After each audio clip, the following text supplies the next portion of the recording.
Uma ngabe kunendaba esegudwini abantu bake balindele ukuthi singomakhanya imuphi umbono esoqhamuka nawo noma iluphi uvo esoqhamuka silibeke kuleyo ndaba leyo noma kuleyo nto leyo esuke ingxuba kaxhaka iuxakile ngempela umphakathi.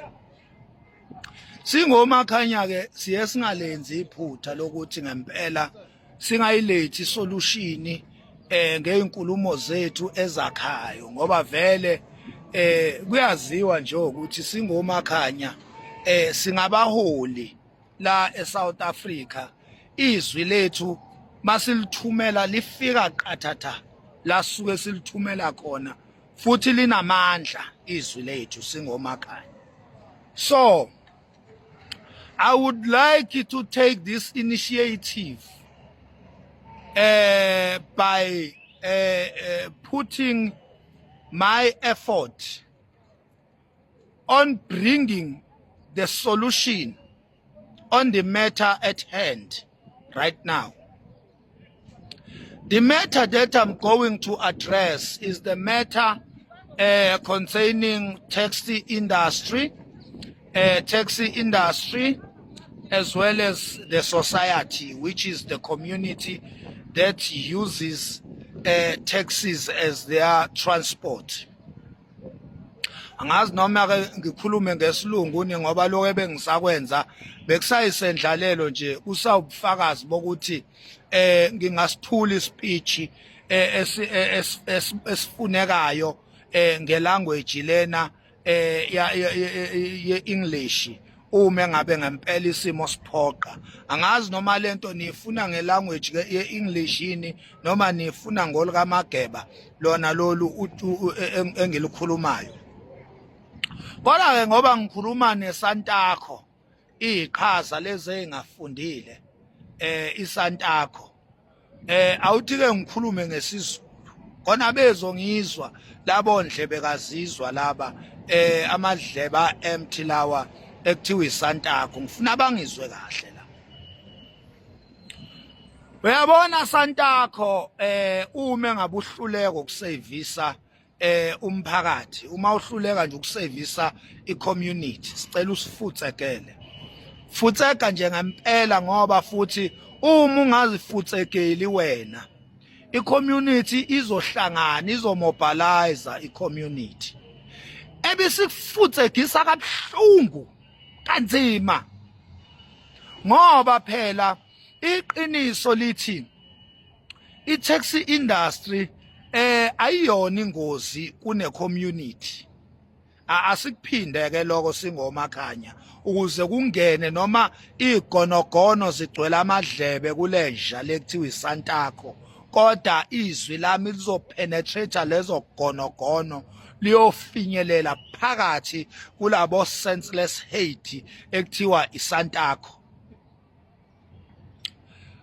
I-taxi industry ayikho powerful okudlula i-community eyisebenzelayo. Amatekisi awayona ingozi okudlula umphakathi.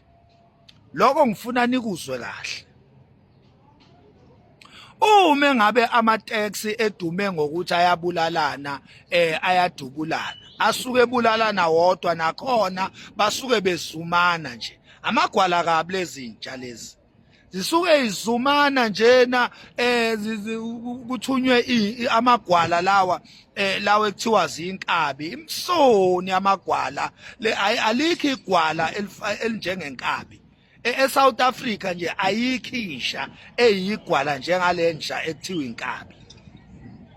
Leyanto leyana will never come to you icela udede ithi asidubulane izohlezi ikuzuma nje iqhamuke ungalindele mhlawumbe ubhekele iqhamuke ngemumva lento ikudubule noma iqhamuke ungalindele mhlawumbe ubhizi nabantu kuyimeeting iqhamuke lento ikuzuma yabona izokushaya ungalwanga. Inkabi nje umsunu wegwala amalebe lezinsha lezi ekuthiwa zinkabi. Uyabona leza zinto ayikwazi ukulwa, leza zinto aziyazi impi. Amagwala nje imsuniyo nina ezazi ukuzumana izoke lezi ezigcwele la emathexini kuze kube ngathi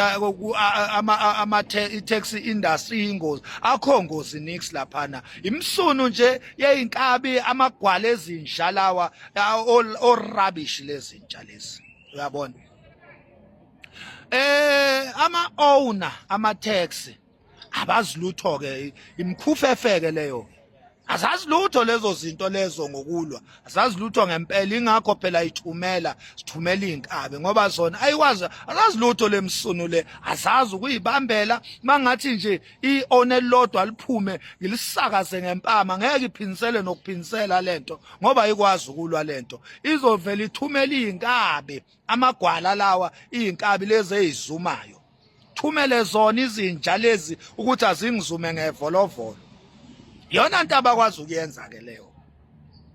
So ngifuna ukunitshela ko ukuthi ngoba siyayazi impiyeni ukuthi ilwa kanjani, anikho strong kunathi as a community, as umphakathi. Siyazi kahle nini impiyeni ukuthi ihlasela kanjani, uyabona. Njoba ngikhuluma nje kumakhanya, ngikhuluma nje kanje, angisabulutho futhi. Angisabulutho lokho nje ekwazini ukuthi angisabi nje lutho, angisabulutho, angisabi ngisho isilabi, uyazi angisabulutho nje. Ngithi mina ke uSantakho uma uhluleka ngempela ukuphatha i-taxi industry, uyihlomekisa ngalendlela oyihlomekisa ngayo, ufuna ukubulalisa izingane zabantu, uSantakho. Ngithi uSantakho akaphume kwi-taxi industry, akayeke nje afutheke ngempela. Ongcono i-taxi industry ayiphathwe i-state. I-taxi industry ongcono ayiphathwe i-state, noma ke i-taxi industry vele iphele all together. Uma ngabe ngempela kuzogobhoza igazi la eSouth Africa ngenxa yalezi nje kuthiwa iSantakho iqhatha abantu, iqhatha ama-taxi nomphakathi, lento le ekuthiwa uSantakho. Ngithi mina uma ngabe uSantakho ngempela ehluleka ukuphatha umsebenzi ngenhlonipho yomphakathi, akafutheke, otherwise umphakathi uzomfuthekisa. Awukwazi ukuthi ngingayothenga imoto ngingayithengeli mina, ngiyithengele ifamily yami. Kuwukuthi nje imina udrive, imina engikwazi ukudrive, imina inhloko yekhaya. Ebese uzongitshela wena Santakho wamasimba, uzongitshela ukuthi wena imoto engiyithengele umndeni wami sekumele manje ngizwe ngawe ukuthi umndeni wami uyigibele na noma ungayigibeli. Umsuni kanyoko loyo, malebe lawo. Angikwazi mina ukuthi sine family yami singahlanganisa imali, siqhathanisa imali, sibeke isenti phezulu kwesenti, bese siyaplana njengefamily ukuthi la ekhaya kumele kube nemoto ezosithatha isibeke, noma kuyaphuthuma noma akuphuthumi, noma siyogrosa noma siyothenga ifurniture, kumele kube nemoto ezosithatha isibeke.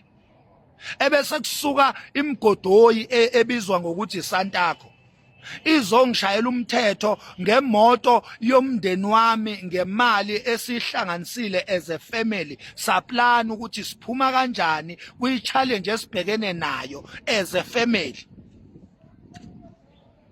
Qamuke ke into izongitshela ukuthi hayi why ulayishile kule moto yakho, uyilayisheleni ifamily, ngoba ifamily bekumele iye emateksini, wena bekumele uhambe. Amalebe lawo amasimba leyo nto leyo, shit leyo nto leyo, rubbish nje leyo nto leyo.